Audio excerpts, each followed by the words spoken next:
我站在原地，一头雾水，这老道士神神叨叨的，到底什么意思？不过眼下最要紧的是怎么在敌国太子手里保住小命。我愁眉苦脸地掰着手指头数，入宫第一天克死皇帝，守灵一日塌了皇陵，现在又差点毒死半个皇宫。我这运气怕是连阎王爷都不敢收。大梁使团出发那天，我穿着大红嫁衣，活像个行走的灯笼。这身行头是礼部特制的，据说能辟邪。姑娘别怕。随行的张嬷嬷往我手里塞了个苹果。北燕太子虽然脾气差了点，但长得俊朗。我啃着苹果，心想这位太子殿下要是知道自己即将迎娶一个灾星，不知道还能不能俊得起来。使团走了3天，终于到了两国交界处。远远望去，北燕的迎亲队伍已经等在那里。为首的男子一身红衣，在阳光下格外扎眼。那就是赫连太子。我眯着眼睛问，张嬷嬷点头如捣蒜。正是，您看那身量，那气度。他话音未落，突然一阵狂风刮过，我红盖头忽地飞了出去，不偏不倚护在了赫连征脸上。殿下！北燕侍卫们乱作一团，我尴尬地站在原地，看着那位太子殿下手忙脚乱地扯下盖头，露出一张铁青的俊脸。你就是江浸月？他眯着眼睛打量我，我干笑2声。如果我说这是大梁的风俗，您信吗？赫连征冷哼一声，转身就走。跟上，误了吉时，唯你是问。北燕的婚俗比大梁繁琐10倍，我被折腾着沐浴更衣、梳妆打扮，最后像个木偶似的被扶上喜轿。起轿，轿子刚抬起来，就听咔嚓一声，左侧轿杆断了。我哎呦一声栽进轿子里，脑袋磕在窗框上。怎么回事？赫连征策马过来查看。回殿下，这轿杆突然就……赫连征皱眉打量了一圈，突然指着我：“你下来不行。”于是乎，本该风风光光入东宫的太子妃，就这么灰头土脸地走了一路。北燕百姓指指点点，我恨不得找个地缝钻进去。好不容易熬到拜堂，我已经累得两腿发软。喜娘递来河缺酒时，我的手抖得像筛糠，拿稳了。赫连征不耐烦地低喝，我咬了咬牙，刚要抬手，砰！酒壶突然炸裂，琼浆玉液溅了赫连征满脸，大殿里瞬间鸦雀无声。赫连征缓缓抹了把脸，酒水顺着他的下巴滴在大红喜服上，晕开一片深色痕迹。江浸月，他一字一顿地叫我的名字，我缩着脖子往后退。这次真不关我的事。赫连征深吸一口气，似乎在强压怒火。继续，最后的流程是入洞房。我坐在铺满红枣花生的喜床上，饿得前胸贴后背，却不敢动那些吉祥物。吱呀一声，赫连征推门而入。他刚走到床边，头顶突然传来不祥的咔咔声。殿下小心！我下意识扑过去把他推开，轰隆一声巨响，半截房梁砸在了我们刚才站的位置。赫连征躺在地上，我压在他身上，两人大眼瞪小眼。他的声音有些发抖，你到底是什么人？我讪笑着爬起来，就普通大梁女子。赫连征的脸色变了几变，最后咬牙切齿道：今晚我睡书房。第二天一早，我刚梳洗完，就听见外面乱哄哄的，马就塌了，厨房走水了，太子的爱犬突然秃了毛。我扒着门缝往外看，只见赫连征顶着一对黑眼圈，正在听侍卫汇报。殿下，这已经是第7起意外了。侍卫欲言又止，要不请个萨满来看看。赫连征揉了揉太阳穴，去请。萨满来得很快，那是个满脸皱纹的老太太，身上挂满叮叮当当的饰物。她围着我跳了半天大神，突然脸色大变。此女命格凶煞。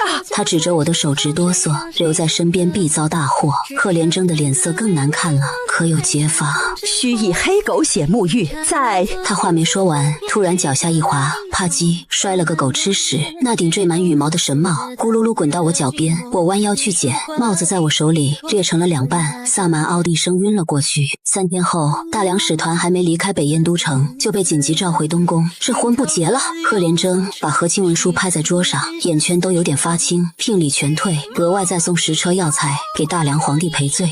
使团正使陆文渊一脸为难，这不合规矩啊！规矩？赫连征指着自己缠着绷带的右手，看看这规矩，又指着门外秃毛的爱犬，看看这规矩，最后指着东宫缺了一角的屋顶，再看看这规矩。我在旁边弱弱举手，其实我可以解释。闭嘴！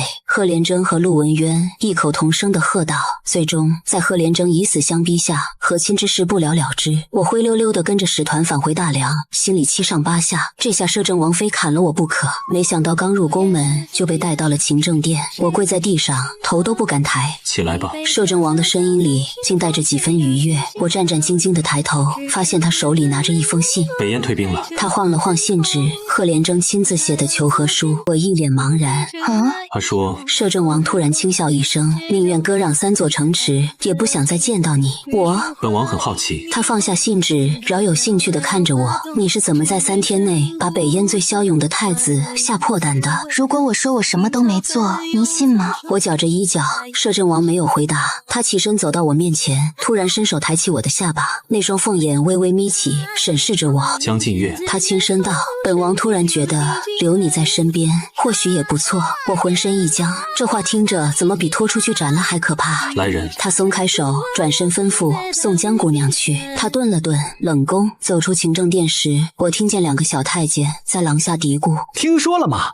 北燕那边称她为灾星娘娘。何止！我表哥在边关当差，说北燕士兵现在打仗前都要拜他的画像。拜他干嘛？求别遇上呗。我仰天长叹，这下好了，不仅在大梁出名，都红到敌国去了。我蹲在冷宫的杂草堆里，手里攥着一把锈迹斑斑的锄头，对着满地荆棘长叹一声：我这运气，连野草都比我活得顽强。3天前，摄政王谢霆州大手一挥，把我丢进了冷宫，自生自灭。理由很充分，毕竟我刚把半个皇宫的人毒翻，连太后都没能幸免。虽然我不是故意的，但显然没人信。我挥动锄头，狠狠砸向地面，结果锄头咔嚓一声断成2截。我盯着手里仅剩的木柄，沉默半晌，终于忍不住仰天长啸：老天爷，你是不是玩我？回应我的只有头顶乌鸦的一声嘎。行吧，习惯了。冷宫虽然破败，但胜在清静，没人管我。我翻出从御膳房顺来的几颗种子，别问怎么顺的，问就是倒霉惯了，总有意外收获。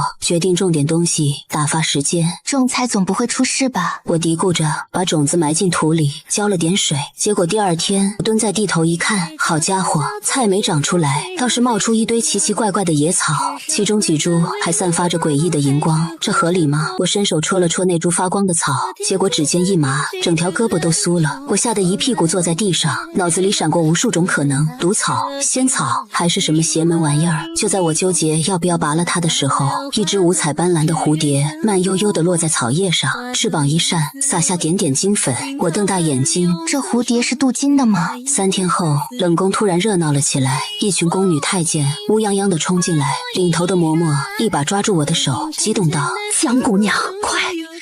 太后娘娘头痛发作，御医束手无策，听说你这里有奇药。我茫然地看向自己种的那片野草，其中几株正散发着淡淡药香，而那只金粉蝴蝶还赖在上面不肯走。那个，你们确定要拿这个去给太后吃？确定。青天剑说了，你这儿有祥瑞。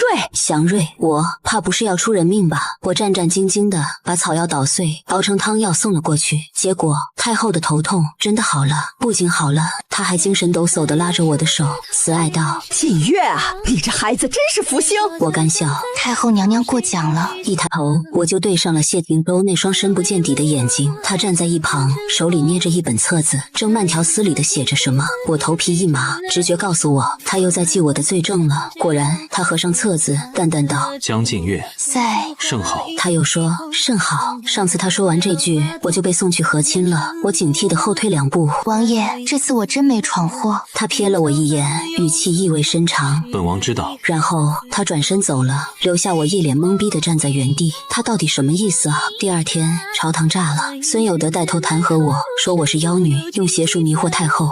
结果当天晚上，他下台阶时一脚踩空，摔断了腿。消息传来时，我正蹲在冷宫菜地里发呆，小皇帝蹦蹦跳跳地跑进来，兴奋道：江姐姐，孙老头摔断腿了，活该。我缓缓抬头看向天空，喃喃道：老天爷，这次真不是我干的。小皇帝拍拍我的肩，一脸崇拜，江姐姐，你比国师还厉害。完了，这下跳进黄河也洗不清了。我蹲在冷宫的墙角，偷偷摸摸翻开了从谢霆州书房借来的小册子，封面上工整写着江浸月事件观察记录，绝密，旁边还挂了个小小的锁，仿佛在嘲笑我的不自量力。哼，区一个锁能拦得住我？我得意地掏出从御膳房顺来的铁丝，3下5除2撬开了，然后发现里面全是鬼画符。这什么玩意儿？我眯着眼睛辨认，申时3刻，目标接触御花园东侧第3株牡丹，随即发生鸟粪坠落事件。谢霆州，你变态啊！翻到最新一页，上面赫然写着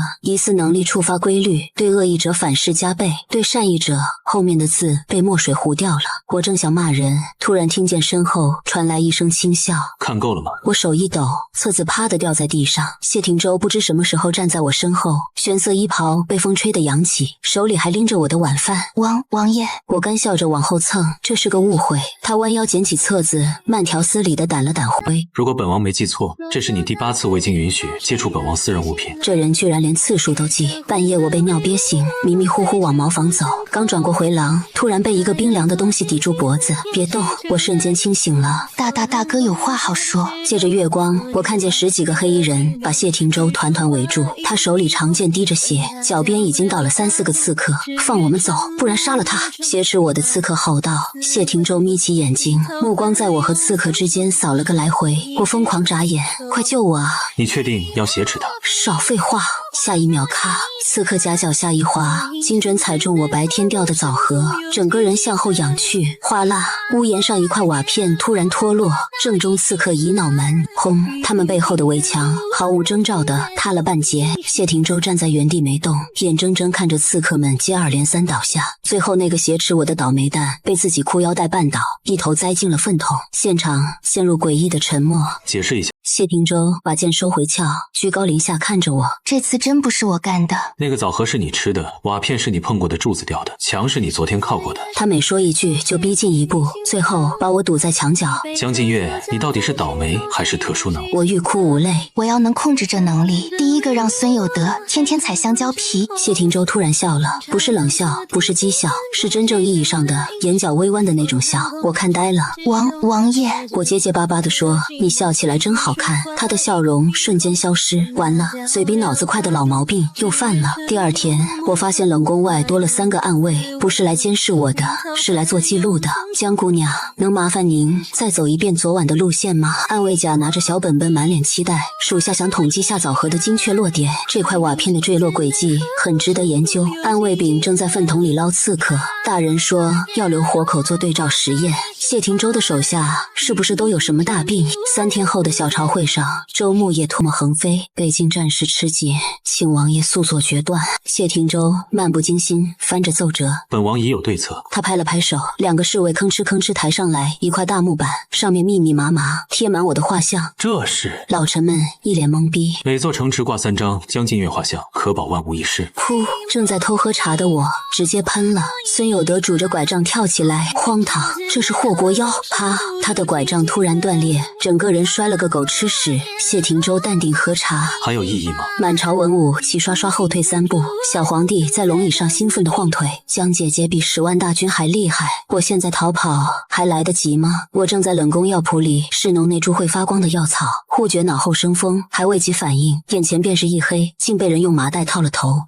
莫要出声！粗粝的男声在耳边响起。随我们走一趟。我叹了口气，这位好汉当真要绑我？休得多言，我家主子要见你。话音未落，咔嚓！哎呦！但闻一声脆响，那歹人竟踩着我昨日丢弃的枣核，生生劈了个1字马。轰隆！我的腿。又听墙垣坍塌之声，另一歹人被断墙压住了腿脚，麻袋滑落。但见最后那个持刀歹人抖如筛糠。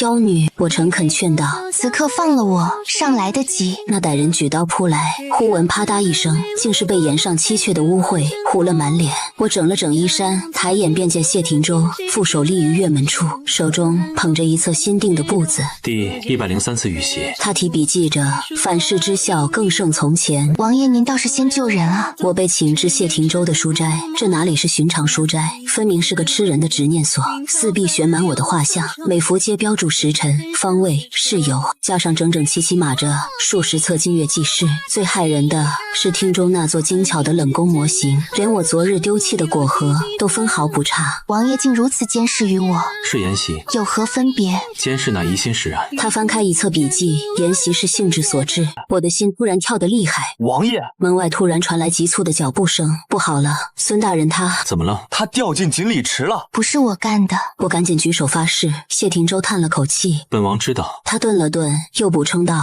这次确实不是。”傍晚时分，我蹲在锦鲤池边，看着工人们打捞孙有德落水的靴子。江姐姐，小皇帝蹦蹦跳跳地跑过来：“朕有个问题想问你，你是不是真的会法术呀？”他眨着大眼睛问：“能不能教教朕？朕想让太傅的胡子变美。”我哭笑不得：“陛下，真的不会法术。”那为什么孙御史一见你就倒霉？我正不知如何回答，忽听身后传来谢霆舟的声音：“因为恶人有恶报。”小皇帝似懂非懂的点点头。谢霆舟递给我一个食盒，御膳房新做的点心。我打开一看，是我最喜欢的桂花糕。王爷怎么知道我喜欢这个？净月记事卷7有载，江氏见桂花糕眼亮如星，连13款。我这个人真是没救了。我不去，打死也不去。我死死抱住冷宫的门柱，任凭10几个宫女怎么拽都不松手。看我一口茶水喷了出来。什么性质？谢霆舟顿了顿，忽伸手拭去我唇边水渍。譬如你喷茶之概率10之有9。他指尖微凉，触及肌肤时，我浑身一僵，这不对劲。说好的冷面阎罗呢？忽然一个白胡子老道飘然而入，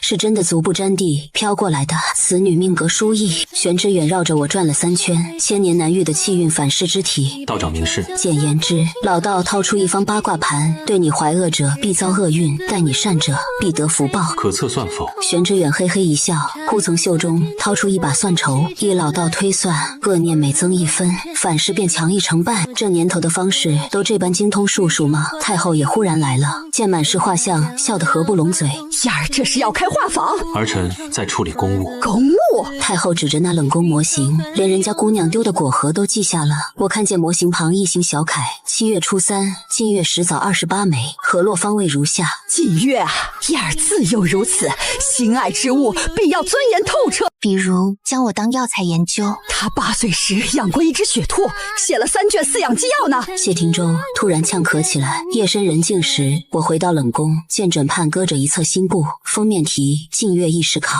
翻开首页，意象见净月时心悸，缘由：其1，忧其招祸4分；其2，恐生变故3分；其3，其他3分。我气得将册子摔在地上。谢霆舟，你个木头！啪！步子落地，自翻至末页，但见一行刚写的小字：百次验证，心计与社稷无关。我的脸忽然烧了起来。江净月，你这个妖女！我正蹲在御花园的池塘边喂锦鲤，突然被这声怒喝吓得手一抖，整包鱼食都洒进了水里。抬头一看，只见孙有德拄着拐杖，带着10几个朝臣，气势汹汹地朝我走来。孙大人，您的腿……闭嘴！孙有德气得胡子直翘。老夫今日就是爬，也要爬到大殿上参你一本。我默默往后退了2步。自从上次太后夸我是福星后，这些大臣看我的眼神就像在看什么洪水猛兽。诸位大人，这是做什么？谢霆舟的声音突然从身后传来。我回头一看，他身着朝服，腰间玉带在阳光下泛着温润的光泽。王爷，孙有德带着众人行礼。此女妖言惑众，迷惑太后，臣等恳请王爷明察。哦，孙大人有何证据？证据？孙有德激动地挥舞着奏折。他入宫以来，先帝牌位倒塌，御膳房集体中毒，北燕太子退婚，桩桩件件都与他有关。这不是妖女是什么？明明都是意外。江姑娘说得对。谢霆舟突然开口，确实都是意外。我惊讶地抬头，没想到他会为我说话。王爷，孙有德急得直跺脚，您可不能被这妖女迷惑啊！啪！他跺脚的力道太大，拐杖突然断裂，整个人扑通一声跪在了我面前。满朝文武无语。孙大人，这真不是我干的。金銮殿上气氛剑拔弩张，小皇帝坐在龙椅上晃着腿，好奇地看着下面吵成一团的大臣们。陛下，此女不除，国将不国啊！陛下，陈文瑞也站出来。臣听闻此女在冷宫种植妖草，引来一蝶，此乃大凶之兆。我站在殿角，感觉无数道目光像刀子一样射过来。谢霆舟坐在御玉座旁，神色平静地喝着茶。诸位爱卿，小皇帝突然开口，可是太后奶奶说江姐姐是福星呀，陛下明鉴。孙有德激动地举起玉听，太后娘娘定是被这妖女……咔嚓，他手中的玉闰突然断成两截，大殿瞬间鸦雀无声。看来孙大人今日不宜说话。谢廷周放下茶盏，慢条斯理地说：“我死死咬住嘴唇，才没笑出声。这老头今天也太倒霉了。臣有本奏。”周牧野突然出列，北燕大军压境，请陛下早做决断。话题突然转到战事上，所有人都愣住了。本王已有对策。他拍了拍手，两名侍卫抬上一幅巨大的北京地图，诸位请看。谢廷周指着地图，若在此处、此处，还有此处，他每指一个地方，就贴上一张我的画像。王爷这是何意？孙有德颤声问道。每座城池张贴3幅江姑娘画像，可保万无一失。荒谬！孙有德气得浑身发抖，这是贻误军机。哦，谢廷周挑眉，那不如请孙大人亲自去前线督军。孙有德的脸色瞬间煞白，臣腿伤未愈。那就这么定了。谢廷周一锤定音，我站在角落里，感觉整个人都不好了。我这是成了战略武器。退朝后，我被叫到了御书房。王爷，我弱弱的开口，那个画像的事，谢廷周正在批阅奏折，头也不抬地说：“怎么不愿意？”不是，我绞着手指，我就是觉得这样是不是太招摇了？他终于抬起头，黑曜石般的眸子直视着我。江浸月，在。你知道本燕太子为何退婚吗？我摇摇头，因为他在给你的聘礼里掺了毒。谢廷周的声音冷了下来，结果那些毒药莫名其妙全洒在了他自己的饭菜里。我倒吸一口冷气。所以他放下朱笔，你觉得本王是在拿你当武器？我低下头，不知道该说什么。抬头，我乖乖抬头，却见他不知何时走到了我面前。本王是在保护你，他轻声说，在宫里至少我能看着你。开什么玩笑？让我去前线，那可是要死人的地方。江姑娘，这是王爷的旨意。那让王爷亲自来跟我说。本王来了。谢廷周的声音突然在背后响起，吓得我手一松，差点从台阶上滚下去。一双有力的手臂及时扶住了我的腰。就这么怕去前线？他低头看我，嘴角噙着一丝若有若无的笑意。我挣脱他的怀抱，退后2步。王爷，我这体质您又不是不知道，万一在战场上……正是知道才要带你去。谢廷周从袖中取出一卷竹简，北燕大军已经攻破3座城池，若再这样下去，那更应该让我留在宫里啊！我急得直跳脚。您不是说把我的画像贴出去就能退敌吗？谢廷周轻咳一声，事实上确实退了30里，那不就……但贺连征不信邪，亲自率军压境。谢廷周揉了揉太阳穴，他说要亲手斩了你这妖女。这个北燕太子是不是脑子有问题？3日后，我穿着特制的铠甲，生无可恋地坐在马车里。这铠甲据说是谢廷周命人连夜打造的，通体银白，胸前还刻着我的名字，生怕敌人不知道我是谁吗？江姑娘，喝口水吧。随行的小丫鬟递来水囊，我刚要接过，马车突然一个颠簸，水囊直接飞出去，精准地泼在了路过的孙有德脸上。妖女，你故意的！孙有德抹了把脸，气得胡子都翘了起来。孙大人，谢廷周骑着马过来，您不是腿伤未愈吗？怎么跟来了？啊！老臣要亲眼看着这妖女伏诛。谁伏诛还不一定呢。我翻了个白眼，小声嘀咕：边境的风沙比想象中还要大。我站在城墙上，望着远处黑压压的北燕大军，腿肚子直打颤。怕了。谢廷周不知何时站在了我身旁。才没有。我强撑着挺直腰板，就是风大迷了眼。谢廷周突然伸手替我理了理被风吹乱的鬓发。放心，有我在。我的心跳突然漏了一拍。报！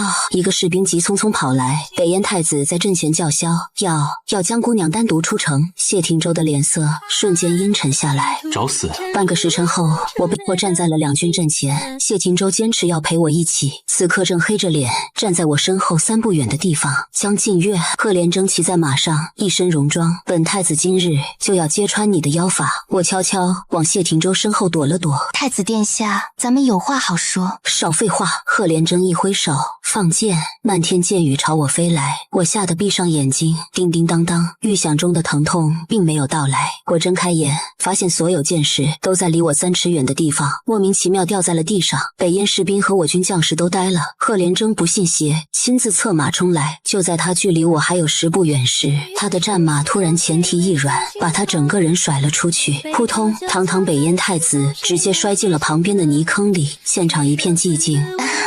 我强忍着笑意，太子殿下，您没事吧？贺连征从泥坑里爬起来，满脸污泥。